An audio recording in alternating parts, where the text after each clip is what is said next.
Hello बच्चों, let's see the question. कह रहा है कि which of the following has the smallest heat of hydrogenation पर मोल। तो देखिए बेटा, जो हीट ऑफ हाइड्रोजनेशन होती है उसका मतलब क्या है। हाइड्रोजनेशन का मतलब होता है बेटा मेरा एडिशन ऑफ करना मेरे को H2 का, है ना। डबल बॉन्ड पे H2 का एडिशन होता है, तो उस टाइम जितनी अमाउंट ऑफ एनर्जी चाहिए बेटा पर मोल, उसको बोलते हैं हीट ऑफ हाइड्रोजनेशन। तो ये डिपेंड किस पे करती है बेटा, डायरेक्टली प्रोपोर्शनल होती है नंबर ऑफ डबल बॉन्ड के। जितना डबल बॉन्ड होंगे उतनी ज्यादा रिक्वायरमेंट होगी, और इनवर्सली प्रोपोर्शनल होती है बेटा मेरे स्टेबिलिटी की। ठीक है, किसकी? एल्किन की स्टेबिलिटी की बात करेंगे हम। तो स्टेबिलिटी कैसे देख सकते हैं बेटा, एक फैक्टर होता है मेरा स्टेरिक फैक्टर। ठीक है, स्टेरिक एनर्जी जितनी कम होगी उतनी ज़्यादा स्टेबिलिटी होगी, और जितनी ज़्यादा स्टेबिलिटी होगी उतनी कम हीट ऑफ हाइड्रोजन होगी।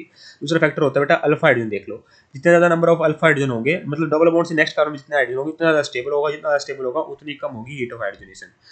ठीक है, तो यहाँ पे हम सेट करते हैं वन ब्यूटीन को। तो यहाँ क्या है बेटा मेरा CH3 CS CH2 CH double bond CH2, है ना। ये तो हो गया वन ब्यूटीन।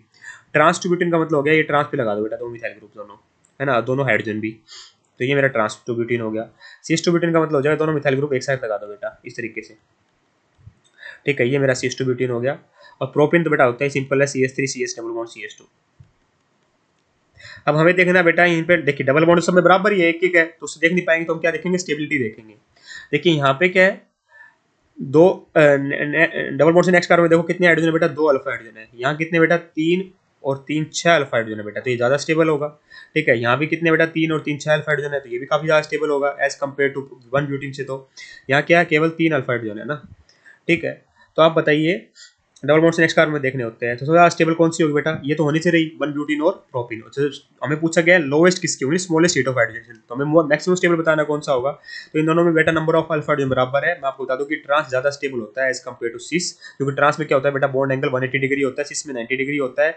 इनमें क्या होता है बेटा, स्टेरिक रिपल्सन होने के चांसेस रहते हैं, पर यहाँ नहीं होता बिल्कुल भी। एंगल क्या 180 डिग्री है, लगभग लगभग 90 डिग्री एंगल होता है बेटा, ये राउंड राउंड, और ये 180 डिग्री एंगल होता है। जिसमें स्टेरिक रिपल्सन बहुत कम होती है, तो ये ज्यादा स्टेबल होगा, ज्यादा स्टेबल होगा तो बेटा इसकी स्मॉलेस्ट हीट ऑफ हाइड्रोजन हो जाएगी।